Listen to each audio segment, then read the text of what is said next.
Hello, कैसे हैं आप लोग। उम्मीद करता हूँ अच्छे होंगे, घर पर होंगे, सुरक्षित होंगे।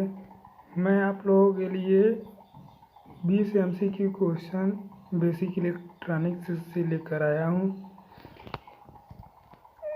पहला क्वेश्चन है, सिलिकॉन परमाणु के सबसे बाहरी कक्षक में कितने इलेक्ट्रॉन होते हैं। सिलिकॉन और जर्मेनियम हमारा प्योर सेमीकंडक्टर कहलाते हैं। इनके बाहरी कक्षक में 4 इलेक्ट्रॉन होते हैं। बी आंसर हमारा सही होगा।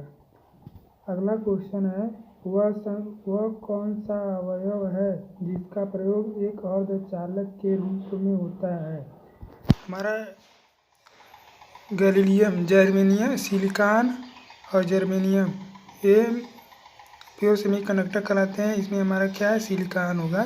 सिलिकॉन हमारा सी सही आंसर होगा। तीसरा है, जर्मेनियम अवयव में संयोजी इलेक्ट्रॉनों की संख्या है। जर्मेनियम में कितना होता है, 4।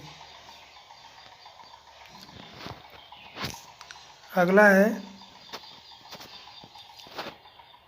उस अवयव का नाम बताइए जो एन टाइप किस्म के अर्धचालक के निर्माण हेतु एक अशुद्धता के रूप में प्रयोग होता है।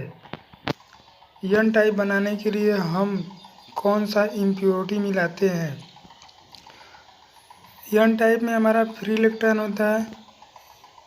एन टाइप में फ्री इलेक्ट्रॉन होता है। उसमें प्योर सेमीकंडक्टर में हम क्या करते हैं, आर्सेनिक, एंटीमनी,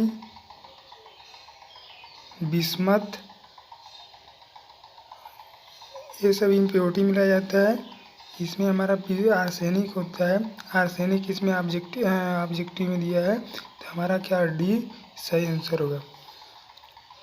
5वां है, जर्मेनियम अवयव के अवरोधक संभावित वोल्टता विभव प्राचीर कितना होता है।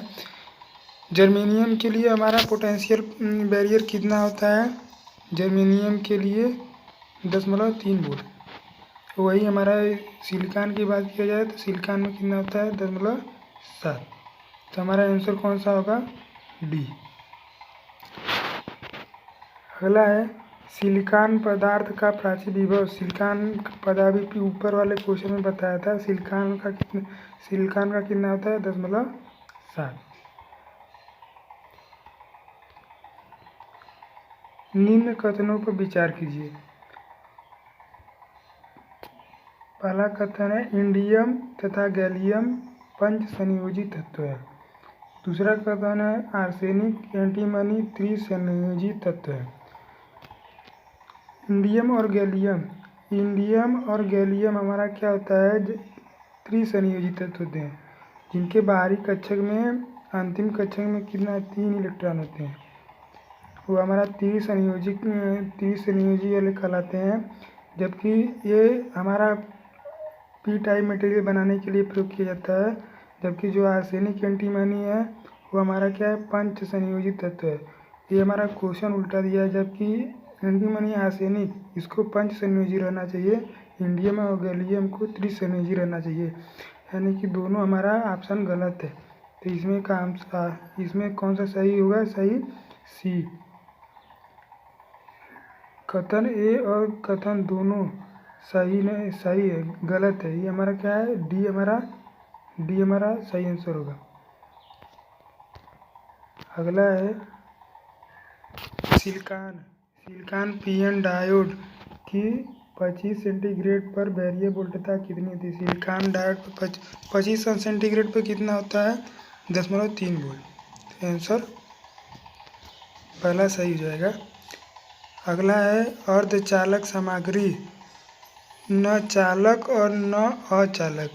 अर्धचालक की चालकता बढ़ाने के एक उपाय है। अर्धचालक हमारा क्या होता है, न ही चालक होता है न ही अर्धचालक होता है। ये बीच की कड़ी होती है, ठीक, बीच की कड़ी होती है। उसमें चालकता बढ़ाने के लिए क्या करते हैं, उसमें कुछ इम्प्योरिटी मिलाते हैं। कौन, तब हमारा जाके एन टाइप बनता है, पी टाइप बनता है। तो आंसर कौन सा हो जाए, अशुद्ध अणुओं को जोड़कर।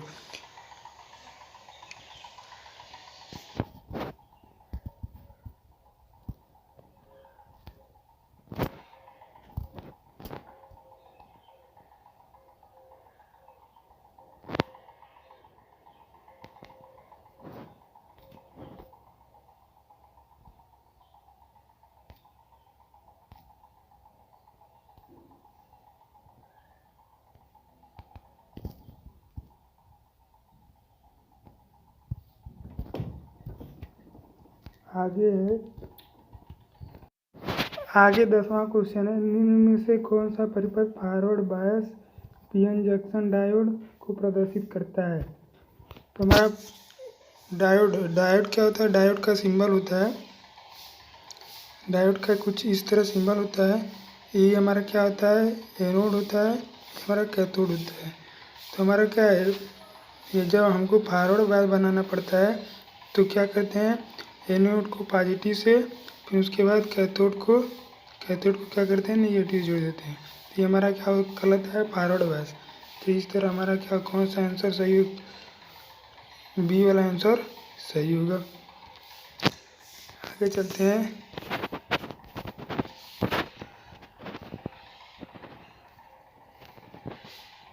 यदि चालन बैंड और संयोजी बैंड के बीच की दूरी 1 इलेक्ट्रॉन वोल्ट हो तो वह संयोजन है। 1 इलेक्ट्रॉन वोल्ट चालक में कितना एनर्जी गैप होता है, 0, जबकि अचालक में कितना 15 इलेक्ट्रॉन वोल्ट, अर्धचालक में कितना 1 इलेक्ट्रॉन वोल्ट। तो हमारा आंसर कितना, कौन सा सही हो जाएगा, सी हमारा आंसर सही हो जाएगा।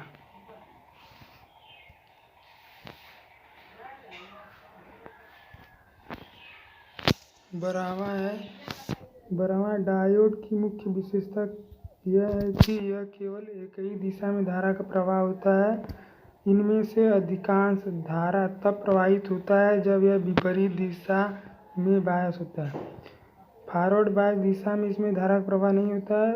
इसमें कैथोड से एनोड की ओर धारा का प्रवाह होता है। पहला हमारा आंसर सही होगा, यह केवल एक ही दिशा में धारा का प्रवाह होता है।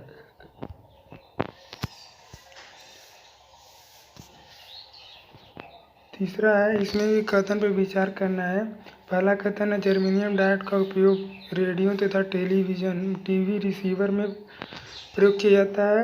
दूसरा कथन है, सिलिकॉन डायोड का उपयोग रेक्टिफिकेशन के लिए किया जाता है। इसमें से कौन सा, दोनों सही है, आंसर दोनों सही है, क्योंकि जर्मेनियम और डायोड का उपयोग टीवी रिसीवर में सिलिकॉन का रेक्टिफिकेशन है। सिलिकॉन का रेक्टिफिकेशन क्यों किया जाता है, क्योंकि यह उच्च ताप पर काम कर सकता है। अगला है,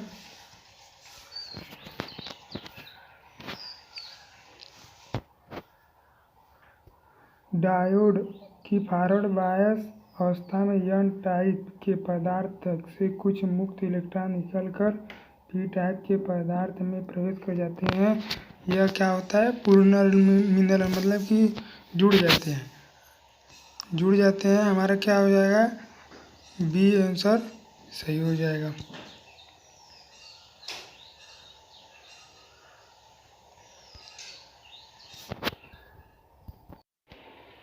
पंद्रहवां क्वेश्चन, प्राकृतिक रूप से प्राप्त शुद्ध सिलिकॉन एवं जर्मेनियम पदार्थ को क्या कहते हैं। प्राकृतिक रूप में जो हमारा पाया जाता है शुद्ध, जैसे कार्बन हो गया, फिर उसके बाद सिलिकॉन हो गया, जर्मेनियम हो गया, लेड हो गया, टीन हो गया, ये सब हमारा क्या है, शुद्ध रूप से पाए जाते हैं। तो हमारा ये इंट्रिंसिक सेमीकंडक्टर कहलाते हैं, जर्मेनियम और सिलिकॉन इंट्रिंसिक सेमीकंडक्टर कहलाते हैं। जबकि उसमें इम्प्योरिटी मिलाने पर वो हमारा क्या बनता है, एक्सट्रिंसिक। तो प्राकृतिक रूप से हमारा कौन सा पाया जाता है, बी। 16वां है,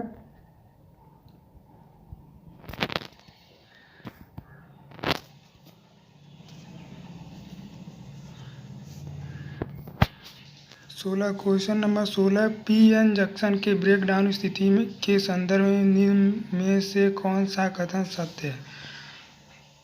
इसमें रिवर्स बायस में धारा तीव्रता से बढ़ती है, इसमें फॉरवर्ड बायस में धारा तीव्रता से बढ़ती है, इसमें फॉरवर्ड बायस में वोल्टेज तीव्रता से बढ़ती है। क्या होता है, ब्रेकडाउन किसी डायोड का पीक इनवर्स वोल्टेज कहलाता है। जैसे उसको पूर्व निर्धारित मान से हमारा क्या होता है, कोई भी वोल्टेज में हम कोई भी डायोड में यदि वोल्टेज देते हैं तो हमारा क्या होगा, ब्रेक डाउन हो जाएगा। ब्रेक डाउन होने पर क्या होता है कि उसका पोटेंशियल बैरियर टूट जाता है और एक तरह से शॉर्ट सर्किट की तरह व्यवहार करने लगता है। तो जिससे हमारा क्या, कौन सा आंसर सही होगा, जब शॉर्ट सर्किट होगा तो धारा तीव्रता से प्रवाहित होने लगती है। तो आंसर पहला हमारा सही होगा। अगला है 17वां, डायोड में वह धारा जो बिना क्षति से अपने में से प्रवाह को बुझा सकता है। बिना क्षति से प्रवाह को बुझा सकता है। अधिकतम रिवर्स धारा, अधिकतम फॉरवर्ड धारा, अधिकतम सहज धारा। अधिकतम सहज धारा है जो अपने में से बिना क्षति के प्रवाह से गुजार सकता है। सी आंसर सही होगा। 8वां है, डायोड शब्दावली में PIV की विस्तृत रूप क्या होता है। PIV का पीक इनवर्स वोल्टेज होता है। ये हमारा किसी डायोड का पीक वैल्यू होता है जिस पर डायोड काम करता है। तो हमारा सी आंसर सही होगा। अगला डायोड से संबंधित चिन्हों की विशेषताओं का मिलान कीजिए। पीक इनवर्स वोल्ट, PIV का पीक इनवर्स वोल्ट होगा, मतलब पहला का क्या होगा, ए का चौथा।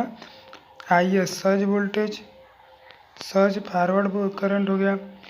IF क्या हो गया, अधिकतम फॉरवर्ड वोल्टेज करंट, अधिकतम करंट। आई क्या हो गया, अधिकतम रिवर्स धारा। पहला का कितना होगा, चौथा। पहला का चौथा इसमें कौन सा है, बी में हमको दिख रहा है, तो ये हमारा क्या हो जाएगा, बी हमारा सही आंसर हो जाएगा।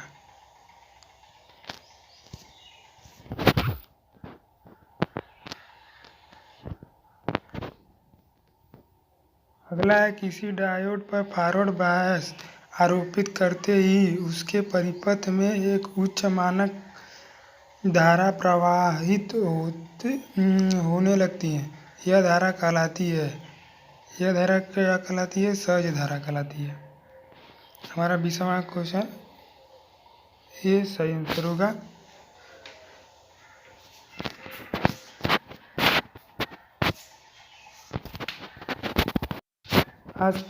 आज के लिए बस इतना ही। मैं रोज़ 20-25 MCQ क्वेश्चन बेसिक इलेक्ट्रीशियन में लाता रहूँगा। धन्यवाद।